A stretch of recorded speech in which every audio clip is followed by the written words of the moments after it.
In Evoqua's ToolDox portal, you will have access to all of your original serialized O&M manual content. The sections may vary based on equipment type and age, but all customers will have access to troubleshooting, maintenance, specs, and drawings.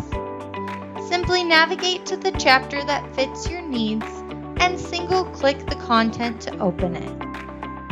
From there, you will have the option to read through the file or export it for offline use.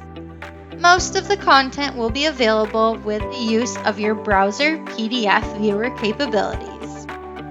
Within the online component drawing section, you will then have the ability to interact with your content to add parts to a cart and navigate to related content. To learn more about navigating a manual, stay tuned for future videos where we will break down the different aspects of the portal.